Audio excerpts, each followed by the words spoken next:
La fiscalía puede abrir los celulares de todos nosotros, quizás estoy investigado yo, pero los amigos del gobierno no están investigados. Preguntémosle a la fiscalía a ver si tienen abiertos los celulares de los que los acusan públicamente. Y preguntémosle si tienen abierto mi celular. Yo creo que más posible es que me estén investigando a mí que estén investigando los actos de corrupción de los amigos del gobierno. Baltra fue el epicentro o la pista de aterrizaje de los yanquis durante muchos años y hoy se le quiere volver a dar a los yanquis esta posición. Por eso te digo, antes de hablar de la movilidad, te quería decir, Marco Rubio dice, a nosotros nos sacaron en el 2009 el Correa porque él era porque estaba con los narcotraficantes. Y ahí en ese momento es cuando nosotros no podemos establecer, ¿por qué no empezamos a pensar en la nacionalización de los recursos naturales? ¿Por qué no vendemos el oro nosotros? Yo soy defensor de la naturaleza, indudable. Yo creo que no debe haber explotación a gran escala en todo lado, pero necesitamos explotar algo de recursos. Hasta para hacer celulares necesitamos explotar oro. Pero ¿y por qué no lo hacemos nosotros? Entonces la mina contamina, pero no solamente el agua, sino también a la sociedad. Y cuidar la sociedad es cuidar el agua, cuidar la vida y la democracia. Hace poco le están procesando también a Leonidas Issa, lo procesan y hay periodistas que lo insultan, que denigran. Indio, de aquí para allá, los insultos, tengo que golpearte y otras cosas. Como siempre, un gusto saludarle. E ir con la inquietud bastante medular. Últimamente se ha visto conflictos con respecto al tema de las protestas que normalmente se dan. Usted, a pesar de ser abogado de libre ejercicio, también ha sido una de las personas muy activas en el ámbito de el activismo social. En este caso, protestar por algunas cosas que en este caso ustedes consideran que no se está llevando de la mejor manera. Pero no es de ahora, ha sido desde siempre. Sin embargo, no solo usted, sino varios actores de la política, como por ejemplo el tema de Leonidas Issa, y bueno, y así nombraría muchos más. En este caso un poco se ha generado una incidencia de, bueno, tú estás protestando en contra de, entonces te comienzan a ver con otros ojos totalmente distintos a lo que normalmente uno quiere hacer exponer, de que hay cosas que están mal y que se tienen que corregir por la vía que sea, pero lo importante es hacerlas de una manera consensuada con la gente. Buenas tardes, Marco, ¿cómo vamos? Muy buenas tardes, querido John, a todos, a los escuchas de lo del Momento Loja, gracias por siempre este medio de comunicación democrático que nos permite poder abrir espectros de debate que espero que le interese a la gente. Mira, John, me parece que la criminalización de la protesta está compuesta por diferentes elementos que llevan a tener una idea de un derecho penal punitivo, un derecho penal del enemigo, le podría llamar Jacob en su trabajo, pero sin embargo podríamos comprender de que es nada más ni nada menos de criminalizar al que piensa diferente, al que piensa un poquito más y al que hace investigación. Recordemos en el tiempo del correísmo, la CNI abría celulares, hacía persecuciones y criminalizaba a periodistas. En el lacismo lo mismo, en el morenismo lo mismo y ahora lo mismo. No podemos ver cómo se hacían seguimientos policiales, militares a dirigentes sociales, activistas que vienen cumpliendo un papel de rechazar las políticas del gobierno, digamos en este caso de este gobierno. Pero no es este gobierno, sino de los diferentes gobiernos que han venido pasando. Hoy en día es claro tener o poder interpretar la política que se ha mantenido, rompiendo con la estructura normativa de cómo se presentan leyes en la Asamblea, empezando desde ahí y luego presentando leyes inconstitucionales al punto de querer romper con la Corte Constitucional. Ahora hace poco acaba de convocar a una movilización, a una protesta. Yo no cacho bien cómo es la onda del presidente, de nuestro presidente, que convoca una protesta contra la delincuencia, inoperancia de su propio gobierno. O sea, no sé contra quién es la marcha, pero convoca este tipo de marchas en medio de una lucha y una protesta social que empieza a tener cuerpo en diferentes sectores. Vemos un claro ejemplo, Cuenca, cosa que se puede replicar en Loja. ¿Por qué te planteo esto? Miles de lojanos se movilizaron, protestaron y lucharon cuando le quisieron meter mano al Fierro Urco. Podremos recordar cómo fueron las movilizaciones por la defensa del agua, de la vida. En este caso presentamos acciones de protección, estamos con una acción en la Corte Constitucional y este tipo de protestas llevó a que se lleve un paro nacional en octubre. En el paro nacional de octubre fueron víctimas de persecución los dirigentes populares y luego en el paro de junio fui víctima de persecución yo, querido John. Sin ley de inteligencia todavía, un fiscal le pidió a una jueza, les reservo el nombre porque sé que estaban cumpliendo la orden que les dieron, sin elemento alguno, pidieron que se me abra mi celular, que se me abra se me haga seguimientos, video, grabaciones y todo esto, en medio de eso, para investigarme. Mientras tenemos tantos actos de corrupción, tanto delincuencia organizada, se da tiempo la Fiscalía de investigar a personas que hacemos derechos humanos en el Ecuador. Y esta connotación marca un precedente que puede complicar la situación política de nuestro país. Mira, John, me parece que una de las problemáticas fundamentales en el Ecuador es acabar con la delincuencia y la corrupción. No es posible que una ciudad como la de Loja se haya convertido en un acto de violencia tremenda en estas últimas 2 semanas. Vimos cómo mataron a 2 personas en la 10 de agosto, dicen que eran delincuentes o qué sé yo. Bueno, luego vimos que dispararon, días después dispararon a otras personas en una discoteca, pero también vemos cómo va aumentando los robos, cómo van aumentando la delincuencia, cómo va aumentando una ciudad que era tan tranquila como la de Loja, que hoy complica la necesidad de poder tener una diversión, poder salir a la calle, poder venir a los castillos, poder hacer lo que sea. Es difícil porque se corre el riesgo de que nos roben, de que nos maten, de que nos extorsionen o que pase cualquier situación en medio del crecimiento de la delincuencia. Entonces pongámonos a pensar, te criminalizan a personajes políticos porque están reclamando precisamente seguridad, pero no están dando respuestas qué pasó con la guerra. En este medio de comunicación, yo le decía tras cámaras a John, en este medio de comunicación hice diferentes intervenciones desde que empezó el gobierno Noboa y les venía diciendo, va a pasar esto y pasó. No es que sea Nostradamus, ni brujo, ni vea el futuro, pero era evidentemente que con la militarización no íbamos a resolver nada y que iban a haber excesos policiales y militares. Y tuvimos después los 4 de Guayaquil, que están en medio de un proceso y siguen detenidos los policías, que a mi punto de vista podría ser considerado como un delito de guerra. Luego de eso dijimos que no iba a resolverse la problemática de la delincuencia. Y lo que hemos visto es que los factores de delincuencia han subido. Un claro ejemplo es nuestra ciudad. Ha subido la delincuencia, ha aumentado y ha bajado la popularidad del señor Noboa. Entonces estos elementos marcan a que haya una política criminal del enemigo de criminalizar a la persona que piensa diferente, que opina, que tiene criterio. Pasa en la política local también.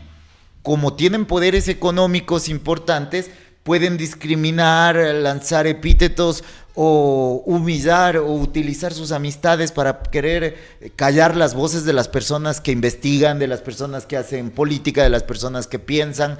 Y esta problemática marca la necesidad de que nuestro pueblo se organice.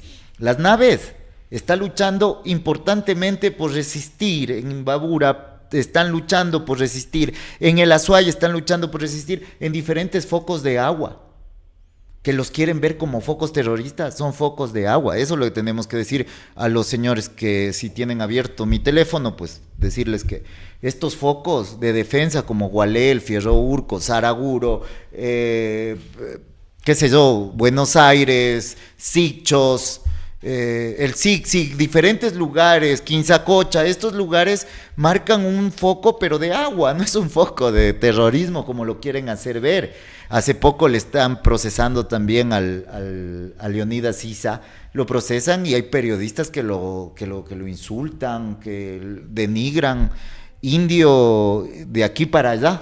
Los insultos, tengo que golpearte y otras cosas. Este señor Giovanni Dupley fue el que dijo esto.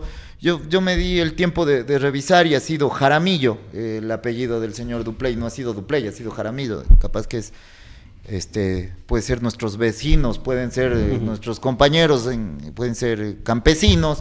Entonces, o sea, y además es un abogado defensor de derechos humanos. Pero bueno, mientras criminalizan, insultan, vemos cómo la posición de la clase media alta trata de discriminar a las personas que están luchando. Ahora, sin ser brujo, va a pasar lo que está pasando en Cuenca. En Cuenca hay una movilización militante de parte de la clase media que está defendiendo el agua, y es importante el crecimiento que tiene la lucha popular por el agua en los diferentes sectores. Tenemos la universidad movilizada, tenemos los funcionarios públicos movilizados, vamos a ir a la marcha de mañana a ver qué es lo que va a pasar en esta marcha. Son los primeros momentos, pero va a pasar lo propio en Loja, ¿no? Y la gente que lo ve con malos ojos a Leonidas o a los dirigentes del Frente Popular o de la FEUNA o a los que quieran ir discriminando, los van a ver vuelta con buenos ojos, porque los van a tratar como de utilizar una clase que se ve afectada por lo que está pasando. Por eso es un llamado a que la organización social y popular en Loja no solamente se quede en la organización, sino que se abra espectros en medio de la sociedad para debatir que si queremos o no que se explote el Fierro Urco, por ejemplo, está concesionado y hoy se pretende abrir más el catastro minero. Ahí me parece a mí tocar un tema para que tenga conocimiento la gente, nuestro pueblo.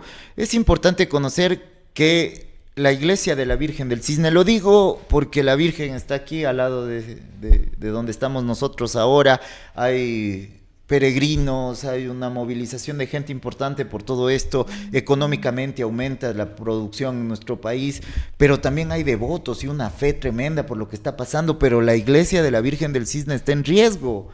Yo veía con admiración una gigantografía en la última marcha del agua, donde se celebraba los 6 años de declaratoria de Loja libre de minería metálica, que decía Virgen del Cisne salve el Fierro Urco.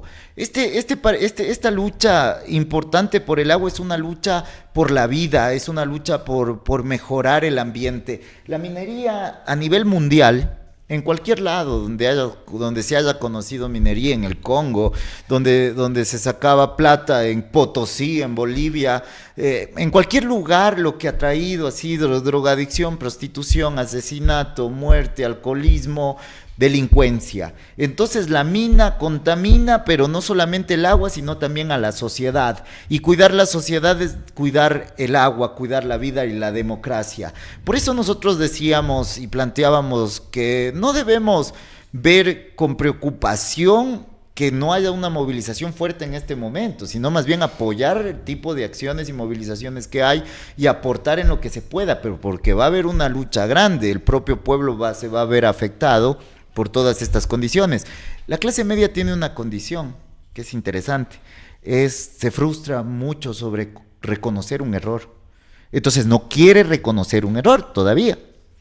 Yo no soy correísta, no lo voy a hacer, pero por ejemplo Marco Rubio el día de hoy... Justamente iba para eso porque no se sabe exactamente la fecha. Había un incidente que podría ser entre 2 y el 4, bueno...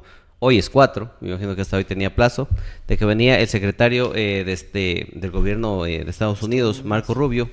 Pero antes de eso hay que darle también una especie de preámbulo. La misma canciller Gabriela Sommerfeld, ella había anunciado de que existe una especie de acuerdo en donde se podrían movilizar 300 personas de determinado país X acá al Ecuador. Obviamente la pregunta se le hacía en aquel entonces, porque la entrevista fue en La Posta. Bueno, ¿bajo qué circunstancias? Ella mencionaba que no eran gente con antecedentes penales, etcétera, pero bueno, había una especie de intento de que cerca de 300 personas, no sé durante qué tiempo, cuánto o qué tan amplio va a ser, van a llegar al Ecuador. La pregunta es, 300 personas, ¿bajo qué tipo? ¿Cuáles son las circunstancias? ¿Por qué Ecuador? ¿O esas son las condiciones para generar un acuerdo coyuntural en el ámbito de apoyo a la seguridad, al menos del país? O sea, definitivamente quieren volver a ser el patio trasero de los Estados Unidos. Hay una guerra hiperimperialista, digamos así, donde se están peleando escenarios más grandes entre China, Rusia, Estados Unidos, grupos imperialistas de poder mucho más grandes, y están tratando de buscar aliados definitivamente que tengan condiciones como nosotros. Baltra fue el epicentro o la pista de aterrizaje de los yanquis durante muchos años, y hoy se le quiere volver a dar a los yanquis esta posición. Por eso te digo, antes de hablar de la movilidad, te quería decir, Marco Rubio dice, A nosotros nos sacaron en el 2009 el Correa porque él era porque estaba con los narcotraficantes. Entonces, qué feo tocayo, perdón tener este tocayo tan feo, pero me toca, pues yo también soy Marco. Yo no soy rubio, yo soy más indígena que cualquier cosa. Pero imagínate este tocayo lo que dice.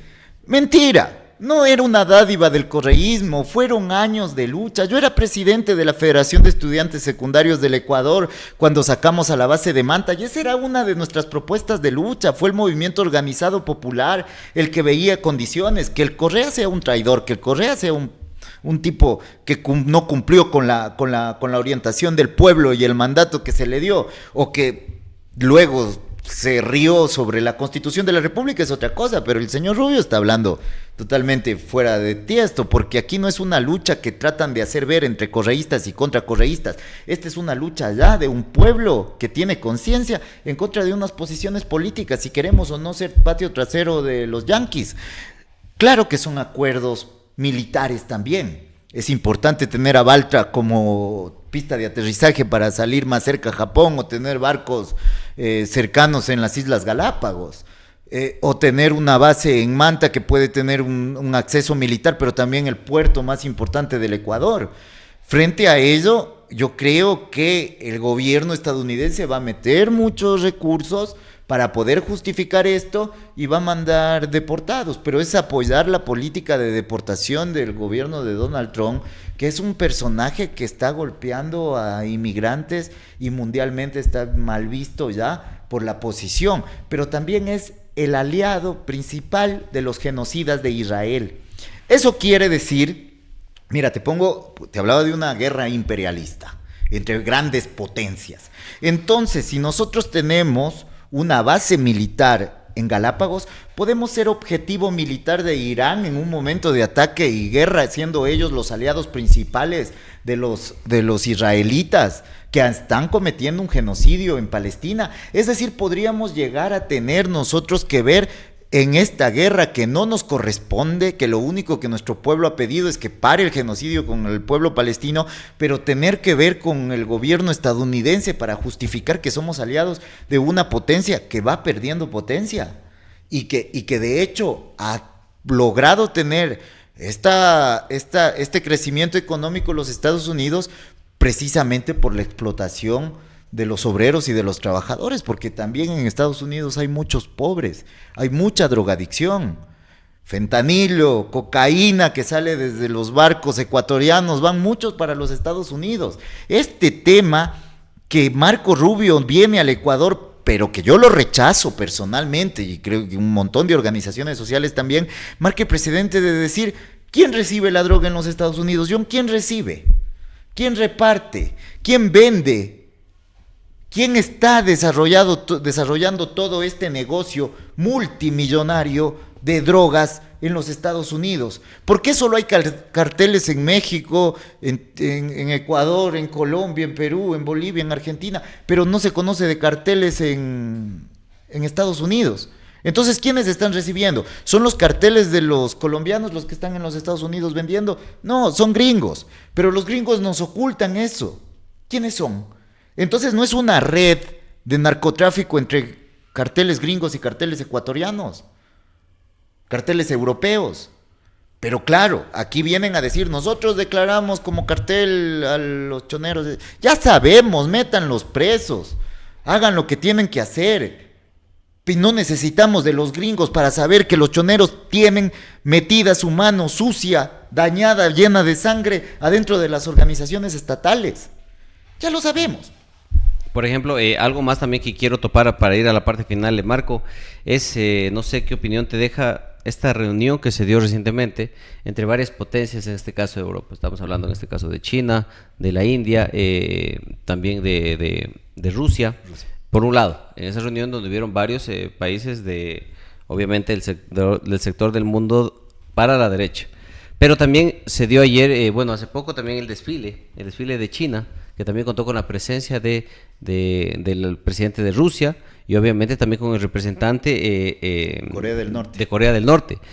Pero hubo una especie de desfile donde se expone todo el armamento que tiene la gente de China. O sea, es como una especie, no sé, yo lo sentí como una especie de mensaje, vea, mucho cuidado con lo que dicen, porque aquí estamos armados hasta los dientes. Porque había algunas cosas, incluso una especie de aviones con inteligencia artificial, o sea, había unas cosas, pero de tener, pero terror. Y obviamente que hay que resaltar que el ejército de China es el más grande del mundo como tal. No sé si es un mensaje a todas estas incidencias y roces que se dan entre el sector oriental con el occidental. Indudable. Y esta guerra es terrible porque nos pone el presidente de la República, el gobierno del Ecuador nos pone en peligro al poner bases militares yanquis en el Ecuador. ¿Vos crees que está preocupado los yanquis? ¿Están preocupados de cuántos asesinatos hubieron en Loja en estos últimos 15 días? ¿Siquiera conoce Loja a Donald Trump o tiene idea qué es lo que está pasando? No, porque si les interesaría, pues interceptaran toda la droga que entra en los Estados Unidos. Pero lo que sí yo podría plantear es que están interesados en la estrategia militar, porque puede haber una guerra. Ahora, más allá de eso, nosotros somos un peón muy pequeño, Ecuador es muy pequeño como para intereses económicos mundiales. Yo no puedo decir ahora a ciencia cierta que China sea comunista o que Rusia sea comunista. De hecho, es imperialista, es capitalista. Vienen de una escuela importante de la Unión Soviética, Rusia, pero son capitalistas y son luchas de intereses políticos y económicos mundiales por los recursos naturales. Si viene el correísmo y nos pone al servicio de los chinos, entonces somos el patio trasero de los chinos. Pero si viene Novoa y nos pone al servicio de los yanquis, somos el patio trasero de los yanquis. Y la independencia propia de nuestro país no la estamos viendo, el crecimiento, que sí hay cómo crecer, sí hay cómo vivir. Imagínate un compañero que se llama Edgar Ish, economista y defensor de la naturaleza, decía que con lo que sacamos de Cóndor Mirador en oro y en plata, tendríamos para vivir tranquilamente durante 100, 200 años el Ecuador, vendiendo eso y construyendo, pero los chinos se llevan todo. Ahora los canadienses están metiéndose en diferentes sectores a querer explotar. ¿Y qué pasa cuando Canadá llega a tu país? Te destruye. Y te dicen que van a dejar lindas lagunas artificiales después de que se hace de minería a cielo abierto. Nos dejan fregando la vida, como decía mi abuelo, nos fregaron. Y ahí en ese momento es cuando nosotros no podemos establecer. ¿Por qué no empezamos a pensar en la nacionalización de los recursos naturales? ¿Por qué no vendemos el oro nosotros? Yo soy defensor de la naturaleza, indudable. Yo creo que no debe haber explotación a gran escala en todo lado, pero necesitamos explotar algo de recursos. Hasta para hacer celulares necesitamos explotar oro. Pero ¿y por qué no lo hacemos nosotros? ¿Por qué el petróleo no lo refinamos nosotros? ¿Por qué no nacionalizamos los recursos naturales? ¿Por qué no vemos que podemos invertir en otras cosas como en turismo? Pero ¿quién quiere venir al Ecuador? Aquí dicen que tenemos los mejores paisajes del mundo. No es que dicen, los tenemos. Galápagos es hermoso, no sé si fueron a Los Frailes, es hermoso. La Laguna Negra de Yacuri es hermoso. ¿Quién quiere venir a Ecuador a hacer turismo? Yo me da miedo ir a poner una carpa en Los Frailes porque me pueden robar. Estamos hablando de Manabí, una de las provincias más violentas del país. Entonces, en este caso, tenemos que terminar con la corrupción y para terminar con la corrupción para terminar con la delincuencia hay que terminar primero con la corrupción. Sí, es sin duda alguna porque son especie de cadenas. Claro. Que aunque algunos quieren irse solo por un lado y desenfocarse del otro, no terminan de ser. Yo de presidente de la República saco a toda la Fuerza Armada, toda la policía, todas las cabezas, pongo gente nueva que tenga consecuencia y empiezo a trabajar con un plan de criminología. Yo le pregunté, a ver, aquí, por ejemplo, lo acusan al señor Guevara, lo acusan de actos de corrupción. La fiscalía puede abrir los celulares de todos nosotros, quizás estoy investigado yo, pero los amigos del gobierno no están investigados. Preguntémosle a la fiscalía a ver si tienen abiertos los celulares de los que los acusan públicamente. Y preguntémosle si tienen abierto mi celular. Yo creo que más posible es que me estén investigando a mí que estén investigando los actos de corrupción de los amigos del gobierno.